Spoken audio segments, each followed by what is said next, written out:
Hello बच्चों, तो जैसे कि आपने कमेंट किया था कि भैया रेक्टिफायर समझा दो, तो मैं इस वीडियो में आपको कंप्लीट रेक्टिफायर समझाने वाला हूं। दोनों रेक्टिफायर, हाफ वेव रेक्टिफायर भी और फुल वेव रेक्टिफायर में भी, कि कितना लिखना है, कौन सा डायग्राम बनाना है और किस टाइप के क्वेश्चंस बन सकते हैं, न्यूमेरिकल बन सकते हैं, वो मैं आपको कंप्लीट इस वीडियो में बताने वाला हूं। तो चलो स्टार्ट करते हैं रेक्टिफायर। देखो बच्चों, सबसे पहले रेक्टिफायर को समझने के लिए आपको कुछ बेसिक्स समझने पड़ेंगे। सबसे पहले मैं कहता हूं बच्चों को कि अगर आपको ये बेसिक्स पता है कि मतलब फॉरवर्ड बायस किसे कहते हैं, रिवर्स बायस किसे कहते हैं, तो कुछ दो तीन बेसिक्स हैं वो आपको क्लियर होना चाहिए, ताकि आप रेक्टिफायर जल्दी से समझ जाओ और आपको कोई प्रॉब्लम ना हो। तो देखो बच्चों, सबसे पहले बेसिक्स में हम बच्चों को कहते हैं कि डेफिनेशन पता होना चाहिए आपको। रेक्टिफायर कहते किसे हैं, रेक्टिफायर का मतलब क्या होता है। तो बच्चों, रेक्टिफायर एक ऐसा डिवाइस होता है जो कि ऑल्टरनेटिंग करंट को, एसी करंट को डीसी करंट यानी डायरेक्ट करंट में बदल देता है। जो एसी को डीसी में बदल दे उसे रेक्टिफायर कहते हैं। इतना सिंपल सा डेफिनेशन है। तो हम बोलेंगे इट इज अ डिवाइस, जल्दी से डेफिनेशन लिख देंगे। इट इज अ डिवाइस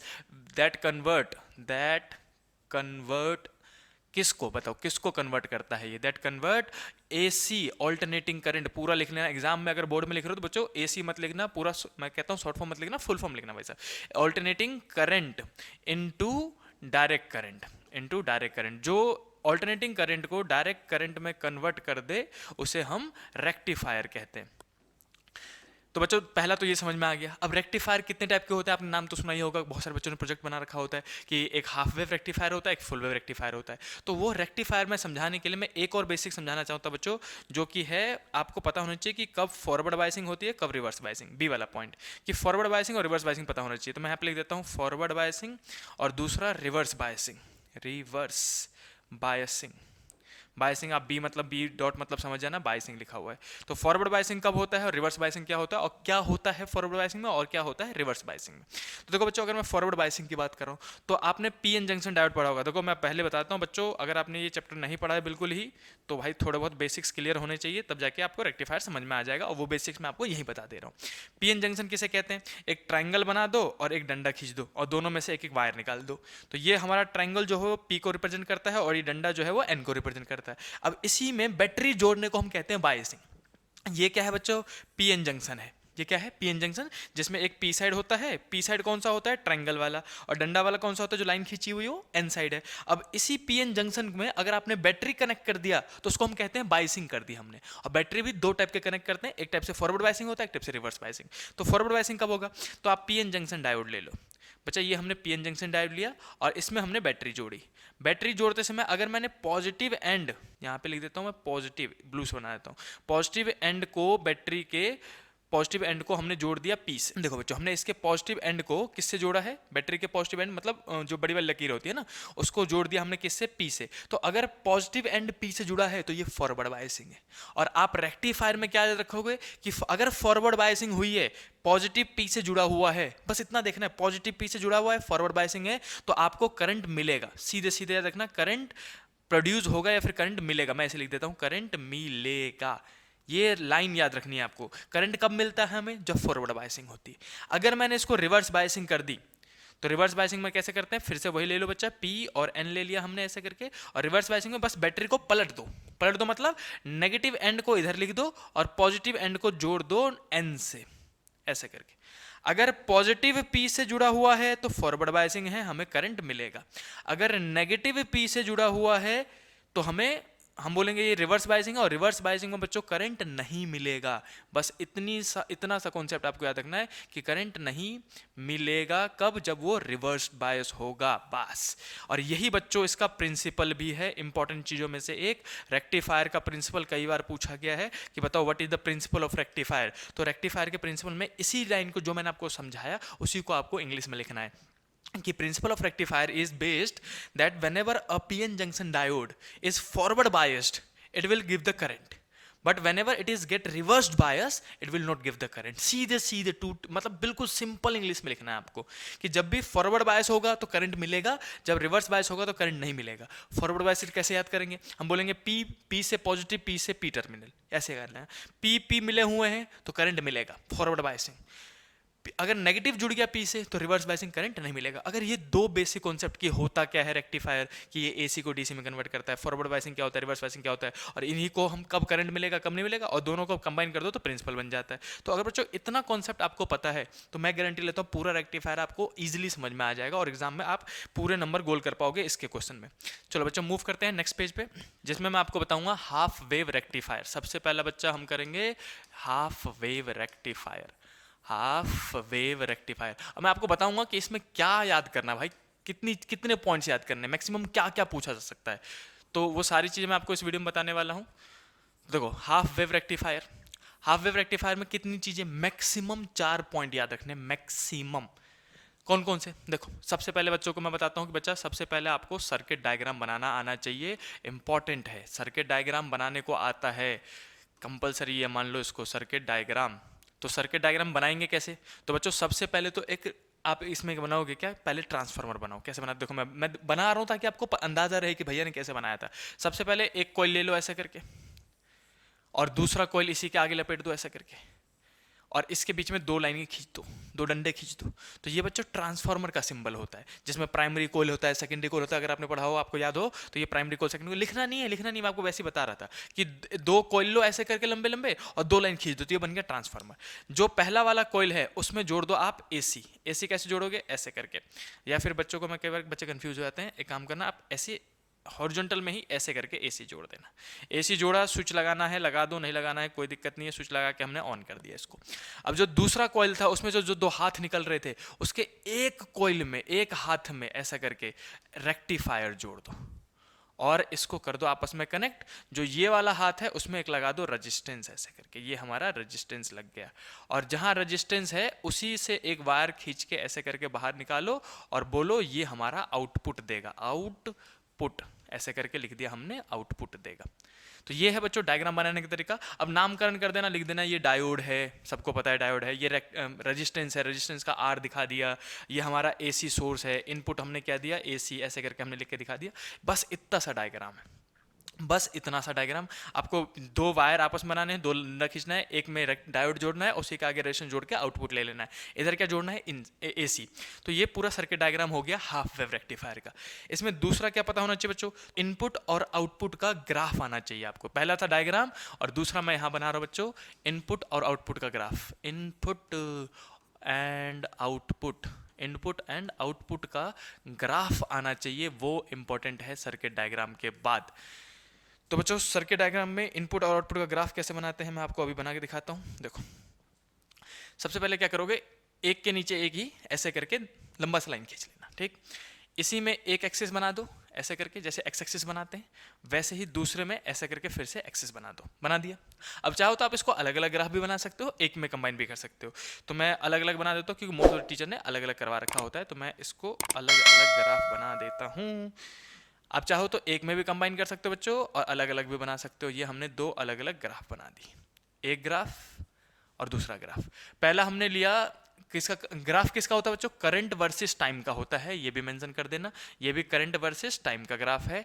और ये पहला इनपुट का ग्राफ होगा कि हमने दिया क्या, ये इनपुट है, इनपुट में हमने क्या दिया होता है बच्चों, एसी दिया होता है, और हमें आउटपुट में मिला क्या वो लिखना होता है यहाँ पे, आउटपुट का ग्राफ। तो एक इनपुट का ग्राफ बनता है और एक आउटपुट का ग्राफ बनता है।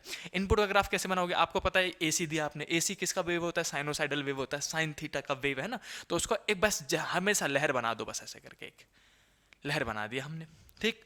अब इसी के कॉलम से जो पॉइंट्स हैं इसके, ये वाला पॉइंट, ये वाला पॉइंट, इसी के पॉइंट से एक डॉटेड लाइन मार्क कर दो नीचे की तरफ, ऐसे करके डॉटेड लाइन मार्क कर दो, ताकि हमें पता चले कि किस वेव से हमें करंट मिला और किस वेव से करंट नहीं मिला। बस अब मैं आपको समझा के बताता हूँ कि कैसे वेव फॉर्म बनाने। वैसे रटवाने के लिए मैं आपको सीधे सीधे ट्रिक बता सकता हूँ। ट्रिक क्या बताऊंगा कि ऊपर वाली वेव आए तो बना दो, नीचे वाली में कुछ मत बनाओ, ऊपर वाली आए तो बना दो, नीचे वाली में कुछ मत बनाओ। ये हाफ वेव रेक्टिफायर है। इसका नाम ही हाफ वेव रेक्टिफायर इसलिए पड़ा था क्योंकि ये सिर्फ आधे वेव देता है, आउटपुट में आधे वेव खा लेता है।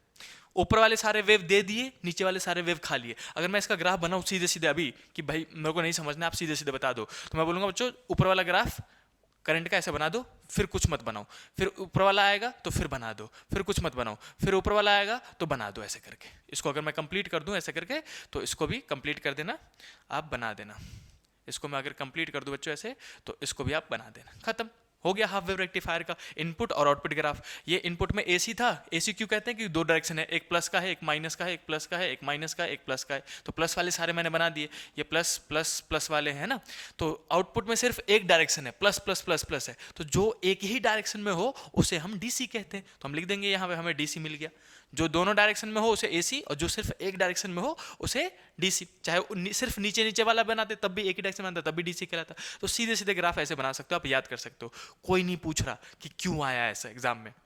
एग्जाम में अगर 2 नंबर में आया कि हाफ वेव रेक्टिफायर का डायग्राम बनाइए, प्रिंसिपल बनाइए, इनपुट आउटपुट का ग्राफ बनाइए, तो प्रिंसिपल आपको लिखना आना चाहिए, डायग्राम बनाना आना चाहिए, इनपुट आउटपुट का ग्राफ बनाना आना चाहिए। और हमेशा ऐसे करना कि पॉजिटिव वाले बना देना, नेगेटिव वाले छोड़ देना, क्योंकि इसका नाम ही था, हाफ वेव में तो आधा खा लेता है।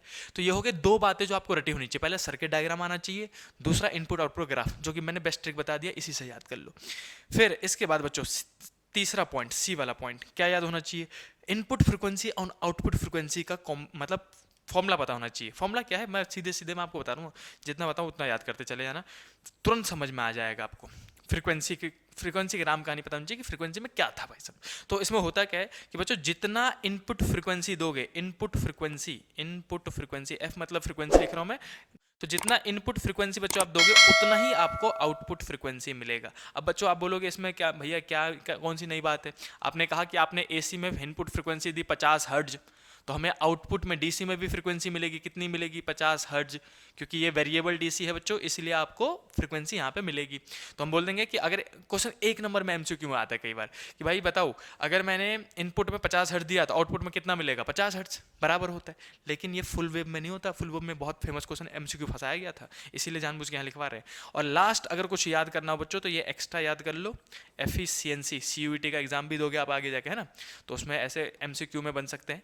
बताओ एफिशिएंसी कितनी होगी हाफ वेव रेक्टिफायर की, तो बच्चों इसकी जो जनरल एफिशिएंसी होती है वो 30% से 40% के बीच में होती है। तो आप याद कर सकते हो नॉर्मली 30 से 40 कैसे याद रखोगे। पहली बात तो ये कि इसने 50% वेव तो ऐसे खा लिए थे, है ना, 50% वेव ही तो दिए उसने, 50% वेव तो खा लिए, तो एफिशिएंसी तो पहले से 50% है, फिर भी हमने 30 से 40 क्यों लिखा, 10% और घटा दिया, क्योंकि बच्चों हीट लॉस भी तो होगा, रेजिस्टेंस लॉस भी तो होगा, जब मशीन ऑन होगा तो गर्म भी तो होगा। अगर कुछ बच्चों ने हाफ वेव रेक्टिफायर बनाया था अपने से, खरीद के नहीं लाए थे, तो जब आप खुद बनाते हो तो वो गर्म हो जाता है सर्किट, उसमें भी एनर्जी लॉस होती है ना, इसलिए हम 30 से 40% की एफिशिएंसी मानते हैं। तो ये 4 चीज़ मैक्सिमम है जो कि आपको हाफ वेव रेक्टिफायर में पता होना चाहिए। Circuit diagram, input output graph, जो कि बेस्ट ट्रिक बताया मैंने आपको, इनपुट फ्रीक्वेंसी आउटपुट फ्रीक्वेंसी बराबर होती है और एफिशिएंसी 30 से 40% होता है। तो बच्चों अब हम करेंगे full wave rectifier. Full wave rectifier के लिए नेक्स्ट पेज पे चलते हैं बच्चों। फुल वेव रेक्टिफायर में भी मैं आपको बहुत ईजिली ऐसे समझा दूंगा, बस आप देखते रहो। फुल वेव रेक्टिफायर की बात करेंगे बच्चों, फुल वेव रेक्टिफायर। देखो बच्चों फुल वेव रेक्टिफायर में सर्किट डायग्राम, वही पॉइंट तो वही है भाई साहब, वही 4 पॉइंट याद रखना है आपको। सबसे पहला कौन सा कि भैया आपको सर्किट डायग्राम बनाना आना चाहिए। सर्किट डायग्राम इंपॉर्टेंट, ये मान लो सर्किट डायग्राम हमने ऐसे करके बनाना है। कैसे बनाना है, तो जैसे हाफ वेव में बनाया था, देखो सब कुछ सेम। मैं आपको हाफ वेव रेक्टिफायर के दिखाता हूँ। पहला कॉइल सेम बनाओगे, एसी सेम डालोगे, 2 लाइन खींचोगे, ये यहाँ तक की चीजें जो है वो सेम बनाओगे। ये वाला पार्ट थोड़ा सा चेंज होता है। कैसे चेंज होता है, चलो मैं आपको बताता हूँ। देखो बच्चों मैंने यहाँ पे कहा कि आपको ये हमने प्राइमरी कॉइल, पहला कॉइल बनाया, इसमें हमने लगा दिया एसी, और स्विच लगाना हो तो लगा देना, नहीं भी लगाओगे तो कोई दिक्कत नहीं है। यहाँ पे लिख देना कि हमने एसी दिया है इनपुट में। फिर यहाँ पे दूसरा कॉइल बना दो इसी के आगे, और ऐसे करके 2 हाथ निकाल दो इसके 2 लाइन डंडा खींच दो। ये हो गया ट्रांसफार्मर का सिंबल, लिखना नहीं है, बस ऐसे बता रहा हूँ आपको। अब जो 2 हाथ निकले इसके दोनों हाथ में एक एक डायोड जोड़ दो। यहाँ भी जोड़ दिया और यहाँ भी जोड़ दिया, इसीलिए इसको कहते हैं फुल वेव। हाफ वेव में सिर्फ एक हाथ में हमने जोड़ा था डायोड, और फुल वेव में दोनों हाथ में डायोड जोड़ देते हैं। दूसरा क्या चेंज होता है कि यहाँ से अब इसको कनेक्ट किया, लेकिन रेजिस्टेंस यहाँ नहीं लगाते हैं, रेजिस्टेंस यहाँ नहीं लगाएंगे, बल्कि एक लाइन बीच से खींचेंगे और यहाँ पे रेजिस्टेंस लगाएंगे और एक एरो खींच के बीच की तरफ छोड़ देंगे। तो बच्चों ये एरो खींच के जो हमने बीच की तरफ छोड़ा है, इसको हम कहते हैं सेंटर टेपिंग। सेंटर टेपिंग कहते हैं इसको बच्चों हम। तो लिखना हो तो लिख देना सेंटर टेपिंग, या फिर सेंटर टेप लिख सकते हो आप। सेंटर टेपिंग हमने कर दिया। ये रेजिस्टेंस क्या था, आर, और जहां रेजिस्टेंस हो उसी के नीचे से 2 छोटे से वायर निकाल लो और लिख दो कि यहीं से हमें आउटपुट मिल रहा है। रेजिस्टेंस के अक्रॉस ही हमेशा आउटपुट मिलता है। तो ये छोटा सा एक्स्ट्रा डायग्राम बन जाता है कि दोनों में डायोड जोड़ा और सेंटर टेपिंग करके रेजिस्टेंस से आउटपुट ले लिया। ये होता है हमारा फुल वेव रेक्टिफायर। अब यहाँ लिख देना भाई साहब ये डायोड है, लेवलिंग कर दोगे तो नंबर पूरे पूरे मिलेंगे, है ना। वरना जब 95 96 प्लस जाते हैं बच्चे तो उनके आधे आधे नंबर काटे जाते हैं, तो वहीं छोटी मोटी सी मिस्टेक देखी जाती है, तो लेवलिंग कर देना भाई साहब। तो ये हो गया हमारा सर्किट डायग्राम। सर्किट डायग्राम, और कुछ बुकों में देखो ऐसे भी देखोगे बच्चों, यहाँ पे ऐसे करके डॉटेड लाइन बना रखा होगा, तो ये कंपलसरी तो नहीं होता, लेकिन आप चाहो तो ऐसे करके डॉटेड लाइन बना सकते हो, इसको दिखाते हुए, इसको दिखाते हुए। कुछ बुकों में बना रखा है, कुछ बुकों में नहीं बना रखा है, तो आप कंपलसरी नहीं है, ऐसे ट्रांसफार्मर को अलग से दिखा सकते हो। तो ये बन गया अपने पास सर्किट डायग्राम। सर्किट डायग्राम के बाद बच्चों इंपॉर्टेंट दूसरा टॉपिक क्या था, इनपुट और आउटपुट का ग्राफ। Input and output. देखो बच्चों, इनपुट और आउटपुट का ग्राफ बहुत इजी, बहुत इजी। फिर से वही काम करेंगे, दो अलग अलग ग्राफ बना लो जल्दी से। हमने ले लिया एक एक्स एक्सिस वाला, ये लाइन थोड़ी सी टेढ़ी आ रही है भाई साहब, ना रुको, ऐसे करके खींच देते हैं। ये हमारा पहला इनपुट का ग्राफ, ठीक है। और इसी के नीचे बच्चों हम करेंगे दूसरा आउटपुट का ग्राफ। दोनों एक के नीचे एक बनाना ताकि वेव दिखा सके, है ना, डॉटेड लाइन दिखाते हैं। ये करंट, ये एक्सिस लिखना मत भूलना बच्चों, बच्चे कई बार एक्सिस लिखना भूल जाते हैं। तो ये करंट वर्सेस टाइम का ग्राफ है, दोनों के दोनों। पहला हम लिखेंगे कि इनपुट का है, इनपुट में हमने कहा दिया था, इनपुट में हमने दिया था AC, तो हमने लिख दिया यहाँ पे, है ना। AC हमेशा साइनोसाइडल वेव है, जैसे उसमें बनाया था हाफ वेव में, एक साइन का वेव बना दो, ऐसे करके साइन का वेव बना दिया हमने, ठीक है। अब फिर से इसी के लाइन से आप डॉटेड लाइन खींचोगे ताकि आपको यहाँ पे एक्सिस पता चल जाए कि कौन से एक्सिस में मार्क करना है। ऐसे करके ऐसे करके ऐसे करके हमने यहाँ पे मार्क कर दिया, यहाँ पे मार्क कर दिया, ऐसा करके, ठीक। अब इन्हीं में देखो, अगर मैं ट्रिक बताऊं तो आपको सारे वेव बनाने हैं, और ट्रिक ना बताऊं समझा भी दूं, अगर आप कह रहे हो भैया समझा भी दो थोड़ा सा, तो मैं समझा भी देता हूँ। चलो पहले बना लो। हमने क्या किया कि मान लेते हैं कि ये वाला वेव गया, मैं आपको समझाते हुए बनाता हूँ। मान लो ये वाला वेव, जो ऊपर वाला वेव है, वो प्राइमरी में गया, तो ये वाला एक टाइम के लिए मान लेते हैं ये वाला एंड पॉजिटिव और ये वाला एंड नेगेटिव। तो ये प्राइमरी में ये वाला एंड नेगेटिव, ये वाला पॉजिटिव। अब प्राइमरी कॉइल के उल्टा इंडक्शन होता है, सबको पता है सेकेंडरी कॉइल में इंडक्शन होगा, म्यूचुअल इंडक्शन होगा। तो मतलब जो पोलैरिटी होती है वो बदली जाती है, पॉजिटिव की जगह में नेगेटिव इंड्यूस होगा, नेगेटिव की जगह में पॉजिटिव इंड्यूस होगा। अब देखो, अब हुआ क्या, जो डायोड ये D2 है, मान लेते हैं डायोड D2, और ये डायोड D1 ऊपर वाला। डायोड D1 जो है उसका जो P है वो नेगेटिव से जुड़ा हुआ है, तो ये हो गया रिवर्स बायस। मैंने बताया था आपको, देखो अगर पीछे जाके देखोगे तो रिवर्स बायस कब होता है, जब P से कौन जुड़ा हुआ हो, नेगेटिव। P नेगेटिव हो तो रिवर्स, P पॉजिटिव हो तो फॉरवर्ड। अब चलो चेक करते हैं कौन सा D1 D2 में से कौन सा फॉरवर्ड हुआ, कौन सा रिवर्स। जब हमने एक टाइम को माना, एक पर्टिकुलर टाइम पे, तो ये नेगेटिव था, तो P से नेगेटिव तो रिवर्स, P से पॉजिटिव तो फॉरवर्ड। नीचे वाला फॉरवर्ड बायस है, तो ये हमें करंट देगा। नीचे देखो ये एक सर्किट दिखा ऐसे करके, ये वाला, इस वाले सर्किट के थ्रू हमें करंट मिल जाएगा। लेकिन ये वाला रिवर्स बायस हो गया तो ऊपर वाले सर्किट में करंट नहीं मिलेगा, लेकिन हमें नीचे वाले करंट से तो मिल गया ना। तो जब ये वेव गया तो नीचे वाले ने हमें करंट दे दिया, हम बोलेंगे हमको करंट मिल गया भैया, वेव बना दो, खत्म। लेकिन अगले ही सेकेंड में कौन चला जाएगा, नीचे वाला वेव। नीचे वाला वेव जाएगा तो पहले तो ऊपर की पोलैरिटी बदल जाएगी, ऊपर की पोलैरिटी बदल दो बच्चों। पहले जहाँ पे आपने नेगेटिव लिया था वहाँ पे ले लो पॉजिटिव, और जहाँ पे हमने पॉजिटिव, यहाँ पे देखो पॉजिटिव लिया था तो इसको मैं मिटा देता हूँ, यहाँ पे लिख दूंगा नेगेटिव, नेगेटिव। और जो नीचे नेगेटिव था उसको हमने बोल दिया कि भैया इसको मान लो पॉजिटिव, क्योंकि वेव जाएगा दूसरा तो पलटेगा पोलैरिटी, फिर इसके हिसाब से ये पलट जाएगा, नेगेटिव की जगह में पॉजिटिव इंड्यूस होगा। और जहाँ पे हमने नीचे पॉजिटिव लिख रखा है, क्योंकि यहाँ पे इस साइड पॉजिटिव आया, इस साइड पॉजिटिव आया है, तो इस साइड क्या इंड्यूस होगा, नेगेटिव। अब देखो जो नीचे D2 वाला है वो P का, उसका जो P है वो किससे जुड़ा हुआ है, नेगेटिव से, तो ये हो गया रिवर्स बायस। और जो ऊपर वाला P है उसका जुड़ा हुआ किससे, पॉजिटिव से, तो ये हो गया फॉरवर्ड बायस। तो ऊपर वाला डायोड जो है इस बार हमें करंट दे देगा, ऊपर वाले सर्किट में आपको करंट मिलेगा, लेकिन नीचे वाले में नहीं मिलेगा। लेकिन हमें उससे क्या, हमें तो ऊपर वाले सर्किट से करंट मिल गया, और हमें करंट मिला तो हम ग्राफ बना देंगे कि भैया हमको करंट मिल गया है। तो हमने दोनों वेव बना दिए, एक ऊपर वाला भी और एक नीचे वाला भी। पहले किसने दिया था, नीचे वाले सर्किट ने, बाद में किसने दिया, ऊपर वाले सर्किट में। लेकिन हम बनाएंगे हमेशा ग्राफ ऊपर ही। फिर से ये वाला वेव जाएगा, ये वाला, तो हमें फिर से नीचे वाला सर्किट करंट दे देगा, तो हम फिर से एक वेव बना देंगे। हमें करंट मिला तो हम बनाएंगे एक ही डायरेक्शन में। फिर नीचे वाला जाएगा तो हमें फिर से ऊपर वाला सर्किट दे देगा। तो ऐसे करके सारे वेव बनाने हैं आपको, और सारे के सारे पॉजिटिव वाले वेव बना देने हैं। चाहे वो पॉजिटिव जाए तब भी हमें मिलेगा, नेगेटिव जाए तब भी हमें मिलेगा, और हमें करंट मिला मतलब हमें वेव बनाना है।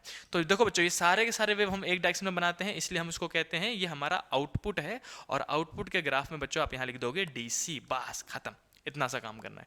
तो ये समझाते हुए मैंने बताया आपको कि कैसे रेक्टिफायर काम करता है। कहीं गलती से अगर कभी एग्जाम में मान लो कि वर्किंग पूछ लिया तो घबराना मत। इसी चीज़ को जो मैंने अभी आपको बच्चों समझाया उसी को आपको इंग्लिश में लिखनी पड़ेगी, और अपनी टूटी फूटी इंग्लिश लिखना। मतलब वो 9th-10th वाला सीन मत करना कि भाई साहब पूरा इंग्लिश रट के आए हैं एसएसटी की तरह और आके एग्जैक्ट इंग्लिश में अच्छी वाली इंग्लिश में लिख दिया। भाई साहब 11th-12th में नहीं चलता। ग्रामर चेक नहीं होगा फिजिक्स में, फिजिक्स में कॉन्सेप्ट चेक होगा आपका। ग्रामर टूटी फूटी है, थोड़ी बहुत गलत भी है, ग्रामर चलेगा, अपनी भाषा में लिखना होता है, अपनी लैंग्वेज में लिखना होता है। कैसे लिखता मैं बोलता कि मान लो at a fraction of second when a wave of AC enter in the transformer.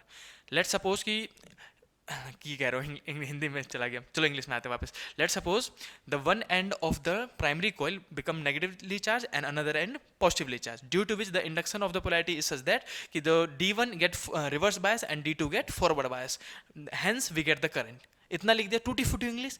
और फिर in the next fraction time the polarity will change and the D1 become forward bias and D2 become reverse bias, then also we get the current. ये समझ में आया? And we make the wave. बस इतनी से, and this process will continue and या फिर similarly carry on, ऐसे करके जो भी आपको उस टाइम पे वर्ड याद है उसको लिख दिया हमने। तो टूटी फूटी इंग्लिश में ही वर्किंग आपको लिखनी होती है। बस इतना काम करना बच्चों। राइटिंग स्किल बहुत जरूरी है, ग्रामर जरूरी नहीं है, लेकिन राइटिंग स्किल बहुत जरूरी है। पूछो भैया राइटिंग स्किल में क्या, कि आप जब भी लिखो तो ये नहीं कि भाई साहब एक तो राइटिंग गंदी, ऊपर से इतना बड़ा पैराग्राफ लिख दिया।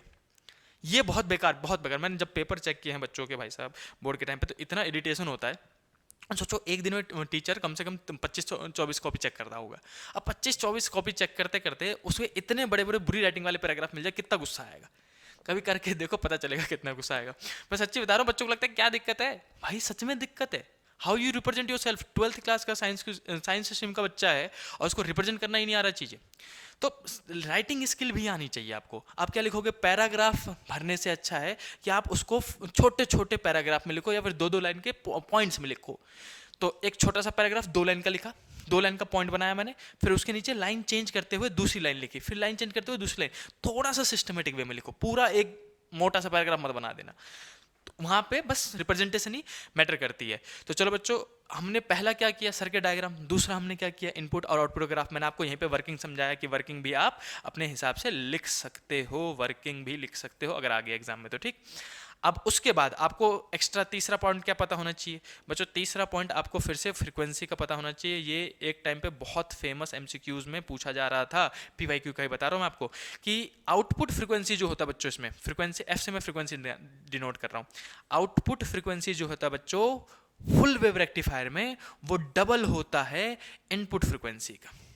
एफ इनपुट का डबल होता है आउटपुट फ्रीक्वेंसी। अब इसका मतलब क्या है, वो क्वेश्चन में बोलेंगे कि हमने 50 हर्ट्ज की फ्रीक्वेंसी दी एसी की, कितनी हर्ट्ज की दी, 50 हर्ट्ज की, तो बताओ हमें आउटपुट में कितना मिलेगा, 100 हर्ट्ज मिलेगा, 100 हर्ट्ज। समझ रहे हो क्यों? क्योंकि अगर समझना चाहो तो समझ लो। देखो एसी में एक वेव कब कंप्लीट होता है, जब एक ऊपर वाला बन जाए एक नीचे वाला बन जाए, यहां जाके हम मानते हैं कि एक वेव कंप्लीट हुआ है, ये एक ऊपर वाला एक नीचे वाला। लेकिन डीसी में ऐसा नहीं होता बच्चा, डीसी में एक पल्स ही एक वेव कहलाता है। तो जितने में इसका एक वेव बना, यानी कि एक ऊपर एक नीचे बना, उतने में तो इसके 2 बन गए ना ऊपर वाले। तो इसकी फ्रीक्वेंसी अगर 1 है, ये 1 काउंट होता है, तो इसका ये 2 काउंट होता है, इसीलिए फ्रीक्वेंसी उसमें 50 दी तो उसमें 100 हर्ट्ज मिलेगी। समझ रहे हो? तो ये वाला कॉन्सेप्ट भी याद रखना, एमसीक्यू में पूछा जाएगा। कोई पूछे मैक्सिमम एफिशिएंसी, भैया चौथा पॉइंट लास्ट जो आप बता रहे थे एक्स्ट्रा कि सीयूटी के एग्जाम में पूछा सकता है, एफिशिएंसी बता दो। तो एफिशिएंसी बच्चों 80 to 90% आप इसका कह सकते हो। 90% से ऊपर क्या 100% एफिशिएंसी तो कभी किसी को होती नहीं, थर्मोडायनामिक्स का सेकंड लॉ है। आप इसकी एफिशिएंसी कितना याद रखोगे, 80 to 90%। 80 to 90% क्यों? क्योंकि पहले तो सारे वेव को कन्वर्ट कर रहा है, और 10 से 20% हीट लॉस और बाकी लॉसेस में काउंट हो जाते हैं। तो ये था बच्चों maximum full wave rectifier. I hope कि आपको समझ में आया होगा। अगर समझ में आया तो जल्दी से लाइक कर दो और दोस्तों के साथ शेयर भी कर दो, ताकि चैनल भी तो ग्रो होना चाहिए भाई। और भी कोई टॉपिक दिक्कत हो, किसी भी टॉपिक में दिक्कत आ रहा हो, किसी भी टॉपिक में समझ में नहीं आ रहा हो या फिर न्यूमेरिकल नहीं बन रहा हो, तो आप बेझिझक कमेंट करो। मैं अभी से लेके बोर्ड तक आपके साथ रहूँगा, जितना मैक्सिमम वीडियोस मैं बना सकूँ आपके लिए जरूर बनाऊंगा। तो चलो बच्चों, इसको लिख जरूर लेना अपने हिसाब से, और कॉपी में एक बार वर्किंग भी लिख के प्रैक्टिस करना, ठीक है। और बाकी मिलते हैं नेक्स्ट वीडियो में, तब तक के लिए tata bye bye, see you.